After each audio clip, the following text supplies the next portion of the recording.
గద్దరన్న సంస్కృత సారథి నా దగ్గరికి వచ్చాడు, నాకు అప్లికేషన్ పెట్టిండు, నాకు ఉద్యోగం కావాలరా. కిందికి వచ్చి గద్దరన్నే నేను ఏం చెప్తున్నా, నీకు ఇది కూడా పంపిస్తా. గద్దరన్న కింద నిలబడి యాదగిరి అన్న అని ఉంటాడు ఆయన దగ్గర, పైకి పంపించి అరే రసమయ్య గారికి ఈ అప్లికేషన్ ఇచ్చి రాపోరా అన్నాడు. చూస్తే ఏమున్నది, శ్రీతా గౌరవనీయులైన సంస్కృత సారథి చైర్మన్ గారికి నాకు సంస్కృత సారథి ఉద్యోగం ఇవ్వగలరు, పెట్టొచ్చునా గద్దరన్న? నువ్వు అడుగుంటే సారథి ఏందే, సారథి నీ చేతిలో పెడతావు. నువ్వు అడిగితే సారథి నీ చేతిలో పెడతావు. మీకు చెప్తున్నా, అక్కడి నుంచి ఏం చేసిండు, పైకి వచ్చి చక్కగా ఆయన ఆడిపోయాడు. తెలంగాణ భవన్ సార్ ఆడిపోయాడు. కేసీఆర్ ఇంటికి పోయి ఆడ లేవడగానే ఫోన్లు చేసిరి, ఆడ వచ్చి నిలబడ అన్న. ఇన్ఫర్మేషన్ లేదే ఒక ముఖ్యమంత్రి దగ్గరికి. ఇప్పుడు మీరు నన్ను అడిగితేనే కదా నా ఇంటికి వచ్చింది, ఉన్నారా లేరా అని మీరు అడిగితేనే కదా. ఉన్నారా లేరా అని మీరు అన్నీ లేకుంటే నువ్వు నిలబడిపోతే ఎంత దుర్మార్గమైనటువంటి, ఎంత కుట్రపూరితమైనటువంటి ప్రచారం అంటే ఇది. నాకు ఒక 5 నిమిషాలు 10 నిమిషాలు అంటే అది వేరు, కానీ 2-3 గంటలు ఏం చెప్తే ఎందుకున్నాడు గద్దరన్న అంటే నేను అడుగుతా ఉన్నా. దీనిలో ఉన్న లాజిక్ ఏంది? దీనిలో నువ్వు సాంస్కృతిక సారథిలో కిందికి వచ్చి నాకు అప్లికేషన్ పెట్టి ఉద్యోగం ఇస్తావురని 70 సంవత్సరాల ఒక వ్యక్తికి ఉద్యోగం, గద్దరన్నకు ఉద్యోగం అడగవచ్చునా? ఉద్యోగం చేస్తాడా ఆయన? గవర్నమెంట్ చేయగలుగుతాడా? అంటే ఏంది నీ ఉద్దేశం ఏంది? గవర్నమెంట్ బదనాం చేయాలి అన్న ఉద్దేశం. ఆడికే వచ్చి చక్కగా వచ్చాడు నిలబడి నన్ను లోపల రాని. ఆయన ఉన్నడో తెలియదు, లేనిదో తెలియదు. ఒక ముఖ్యమంత్రి ఇంటికా నుంచి ఫోన్ చేయను. చెప్పిన ఇన్ఫర్మేషన్ బయటికి వెళ్ళిన తర్వాత ఆయన లేడు కదా, చనిపోయింది కాదు కాబట్టి ఆయన మీద అభాండం వేస్తున్నాడు రస్మయ్య అని చెప్తారు. నాకే ఏం ఇబ్బంది ఏం లేదు. ఇప్పుడు నేనేమంటున్నా, గద్దరన్నను మళ్ళీ విడతలు తీసుకొచ్చిన నేను గద్దరన్న ఇంటికి 100 సార్లు పోయినా. ఆ కుటుంబంతో నాకు ఆత్మీయత ఉంది, అనుబంధం ఉంది. అన్ని వేదికలలో కూడా అరే నువ్వేరా అని గద్దరన్న సగం పాడి నాకు వదిలేస్తే పాటలు మొత్తం పాడేటోడే రసమై ఇలా ఉండేటోడు. కేసీఆర్ దగ్గర రావడం ఒక పక్క ప్లాన్ ప్రకారమే కావాలని వచ్చింది. అంటే ఏ కోణంలో చేసింది ఒక్కటి, మనం చదువుకున్నాం. సంస్కృత సారథిలో నాకు ఉద్యోగం కావాలని నా దగ్గరకు వచ్చి అప్లికేషన్ పెట్టడంలో ఉన్న నీ ఉద్దేశం ఏంది నాకు చెప్పు. ఉద్యోగం చేస్తావా? ఇంకా సంస్కృత సారథిలో గద్దరన్న ఉద్యోగం అడగవచ్చునా? నువ్వు అడిగితే ఎవర్రా నేను నడుపుతారా అంటే నేనే చైర్మన్, నువ్వు నీకన్నా గొప్ప ఏమి ఉండదే. ఇప్పుడు గద్దరన్న లాంటి ఒక వ్యక్తి నువ్వు ప్రభుత్వంలోనే భాగస్వామ్యం అయితా నేను నడుపుతా అంటే అంతకన్నా గొప్ప అదృష్టమే ఉంటుంది. నేను అడుగుతున్నా సూటిగా. వచ్చిండు రాలేదా మీరు అడగండి. వచ్చిండు, మీకు అప్లికేషన్ ఆయన పెట్టిన అప్లికేషన్ కూడా పేపర్లలో వచ్చింది, ఆయన పెట్టింది ఉన్నది. అక్కడి నుంచి అక్కడికి వచ్చి నిలబడ్డాడు. నువ్వు రాగానే వచ్చి బయట ఉన్నవరా అంటే నేను 100 ఇప్పుడు కూడా చెప్తా ఉన్నా, గద్దరన్నను రానివనోడు ఎవడే ఉంటాడే. వాస్తవంగా ఆ ఇన్ఫర్మేషన్ కేసీఆర్కు తెలియదు. తెల్లారి మాత్రమే పేపర్లలో చూసారు. ఆడ వచ్చి నిలబెట్టి ఏమున్నది, గద్దరన్న వస్తా అంటే ఆమె ఆయన ఏం చేస్తాడు చెప్పు. ఏదైనా ఉంటే చెప్పుకోవడానికి వస్తాడు, ఏదైనా ఉంటే లేకుంటే ఇంటికాడ నుంచి ఇక్కడే ఉండి మా లాంటి వాళ్ళకు చెప్పి అరే రస్మయ్య నేను వస్తున్నారా కేసీఆర్ని కలవాలి, ఎప్పుడున్నాడో నాకు చెప్పురా అంటే నేను అడిగి చెప్పి నేనే వచ్చి ఇంటికి వచ్చి తీసుకోపోతా కదా, నేనే తోలుకొని పోతా కదా. అరే అట్లాంటి వ్యక్తి వస్తా అంటే ఎవరు వద్దంటారు చెప్పు. దాన్ని కూడా రాజకీయంగా గద్దరన్నను వాడుకొని ఇలా గద్దరన్న మీద అపారమైనటువంటి ప్రేమలు ఉన్నట్టు, ఎవరు చెయ్యనట్టు. ఎవరా ఈ రేవంత్ రెడ్డి సర్కార్ కాదా గద్దరన్న మీద కాల్పులు జరిపింది? ఆ రోజు మాట్లాడిందా ఇదే రేవంత్ రెడ్డి. చంద్రబాబు నాయుడుకి సేవకుడిగా పనిచేస్తున్నటువంటి రేవంత్ రెడ్డి మా గద్దరన్న మీద కాల్పులు జరిగినవు, నీ సర్కారులో నేను ఎందుకు ఉండాలి, మీతో ఎందుకు ఉండాలని చెప్పేసి ఏనాడన్నా మాట్లాడిండా? ఇలా గద్దరన్న నీ పదవిని కాపాడడానికి కోసము, నువ్వు ప్రజల నుంచి సానుభూతి పొందడానికి కోసం గద్దరన్న పేరు వాడుతున్నా తప్ప గద్దరన్న పేరు వాడే అర్హత ఈ కాంగ్రెస్కు ఉన్నదా? నేను సూటిగా అడుగుతా ఉన్నా. ఎందుకు వాడాలా? ఆయన జీవితం అంతా మీతో ఫైట్ చేసిండు, ఆయన జీవితం మొత్తం ఫైట్ చేసిండు. గద్దరన్న వాడలేదా? సోనియా గాంధీ ఇస్తామని చెప్పేసి మేము పాడుతుంటే వామో ఓ సోనియా అమ్మ మా ఇండియాలో ఇటలీ బొమ్మ అంటే గద్దరన్న మా వెనక ఉండి సపోర్ట్లు కొట్టలేదా? నేను అడుగుతా ఉన్నా. అని కోరస్ వాడలేదా ఈ పాటకు గద్దరన్న? సోనియా గాంధీ మీద పాటలు రాలేదా? కాంగ్రెస్ ఓడో నీ కపడ నీతి తెలిసిపోయే, కాంగ్రెస్ ఓడో నీ ఇది తెలిసిపోయని చెప్పేసి గద్దరన్న పాట వాడలేదా? గద్దరన్న నువ్వు 2009లో ఇస్తానన్న ప్రకటన ఇయ్యాల చెప్తా ఉన్నా. ఈ ప్రకటన వెనక తీసుకున్నాకనే కదా ఇవాళ కేసీఆర్ దీక్షకు పోతే ఆ దీక్ష నుంచే మొదలైనది కదా. అందరు దీక్షలకు వచ్చేసి అరే వీడు ఇస్తా అన్నాడు తెలంగాణ చిదంబరం ప్రకటన చేసి మళ్ళీ ఆంధ్రలోకి తలవగ్గి వెనకకు తీసుకుంటే అప్పుడే కదా శ్రీకాంతాచారి ఆత్మహత్య. ఎవలే ఈ ఆత్మహత్యల కారణం? యాదిరెడ్డి ఇక్కడ నుంచి శ్రీకాంతాచారి 100% కాంగ్రెస్ ఓడే.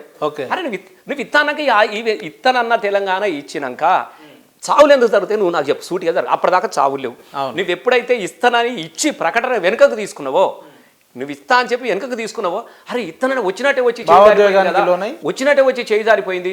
చిని అమ్మ ఈ ఇచ్చిన ప్రకటన నిలబెట్టుకోవాలంటే నా చావే పరిష్కారం అని చెప్పేసి ఆలోచనలకు రేకెత్తించడానికి కారణం ఈ కాంగ్రెస్ కాదా?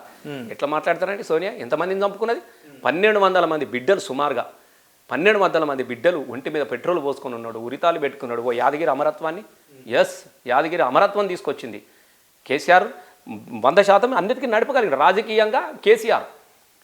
పిల్లలు త్యాగాలు చేసిన రాజకీయంగా అందరిని సమీకరించినాడు. కేసీఆర్ త్యాగం లేదా దీనిలో? నేను అడుగుతా ఉన్నా.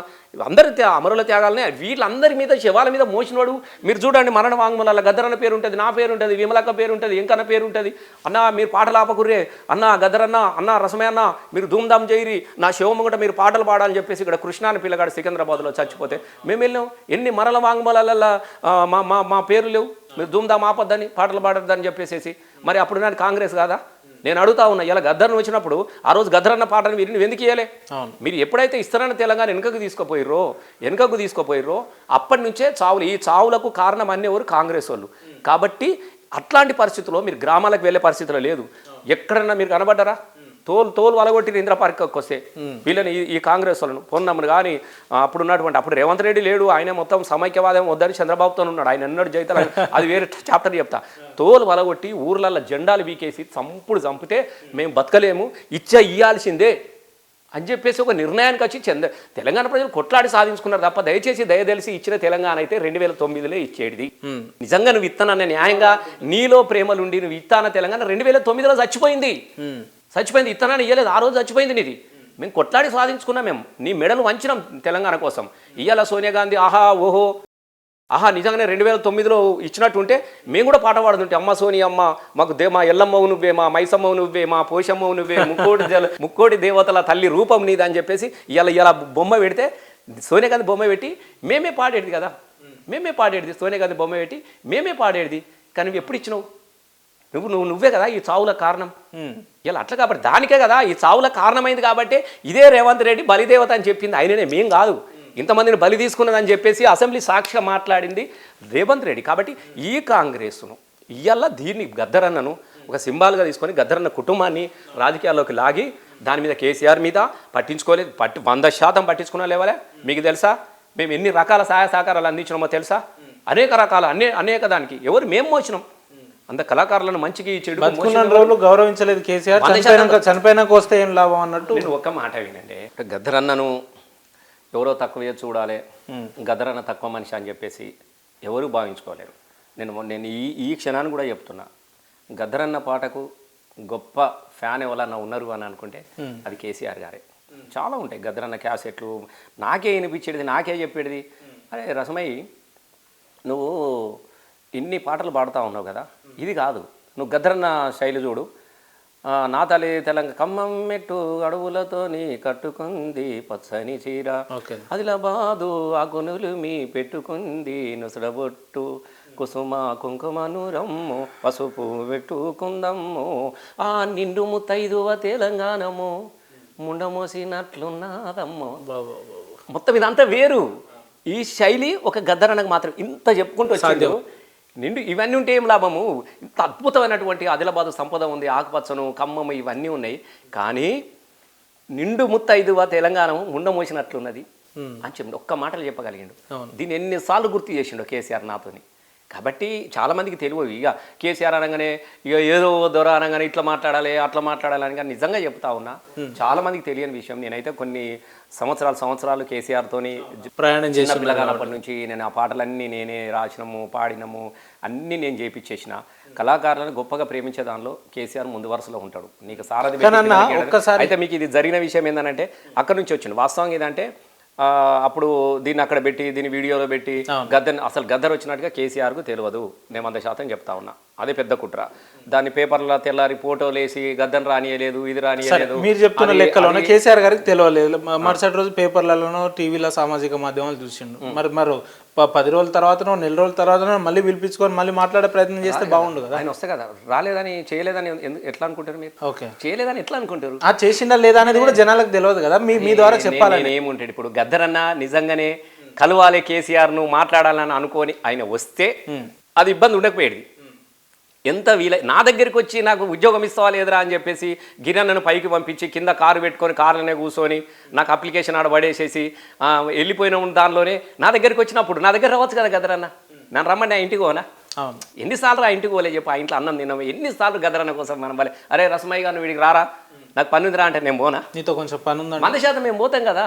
ఇంతెందుకు మీకు దళిత బంధు కూడా గద్దరన్న చేతుల మీదుగా ప్రారంభించాలని చెప్పేసి ఈశ్వరన్న నేను ఇద్దరు స్వయంగా గద్దరన్న ఇంటికి పోయినాం. ఫోటో కూడా వచ్చింది పేపర్లో. కేసీఆర్ తీసుకురమ్మన్నాడు. అరే గద్దరన్న తీసుకురండి, ఆయన చేతుల మీద పెడదాం. దళిత పులులమ్మ అని చెప్పేసి నెట్ అంతా మాసింది, జుట్టంతా నెరిసింది, కొంచెం పేలికలు కట్టి లచ్చమమ్మ నువ్వు కూలికి పోయినవా లచ్చమమ్మ అని తన తల్లిని తలుచుకుంటూ పాడేటువంటి దుఃఖ పాటలు ఉన్నాయి. అట్లాంటి కూలి తల్లి కడుపు నింపే ఒక పథకాన్ని మనం ప్రారంభిద్దాం, 10 లక్షలు ఇచ్చేద్దాం గద్దరన్న చేతుల మీద కానీ తీసుకురమ్మంటే, నేను ఈశ్వరన కొప్పుల ఈశ్వరన మంత్రిగా, నేను ఎమ్మెల్యేగా తన దగ్గరికి వెళ్ళా, నేను మీకు కూర్చున్నాం రాలే, నిజంగానే నువ్వు కలవాలని చెప్పేసి నువ్వు ఆడన్నావా, మరి మేమే స్వయంగా వెళ్ళి అధికారికంగా పోయి అన్న నీ చేతుల మీదుగా వెళ్తున్నప్పుడు నిజంగా ప్రేమ అంటే నీకు రావచ్చు కదా కలవాలనుకుంటే. మనం ఇట్లా ప్రశ్న విమర్శ అని కాదు. కాబట్టి దీనిలో ఏం చేసిండు, అవసరాలకు వాడుకున్నారు గద్దరన్నకు. బహుశా వస్తు కూడా కేసీఆర్ని కలవాలన్నటువంటి ఆలోచన గద్దరన్నకు ఉండొచ్చు. ఆ టైంలో కేసీఆర్ ఉండడో లేడో, ఒక ముఖ్యమంత్రి గారు స్వయంగా నువ్వు ఉరుకుతానంటే అన్న ఉండండి మాట్లాడదామని చెప్పొచ్చు. ఆలోగా మీడియా వచ్చింది, అంత చేసిరు, గద్దరన్న రానియలేదని చెప్పేసేసింది. ఎవరి స్వార్థానికి వాళ్ళు గద్దరన్న ఫోటోలు వాడుకున్నారు, గద్దరన్న కేసీఆర్ రాలేదని ఎవరి స్వార్థం వాడుకొని ఇలా కాంగ్రెస్ గద్దరన్న మొత్తం జీవితం అంతా మేమే సాధినం, ఇక గద్దరన్న మేము లేకుంటే లేనే లేడు, ఇక గద్దరన్న కోసమే మేము నిలబడ్డాం అన్నట్టుగా ఇలా చూస్తున్నాం కదా.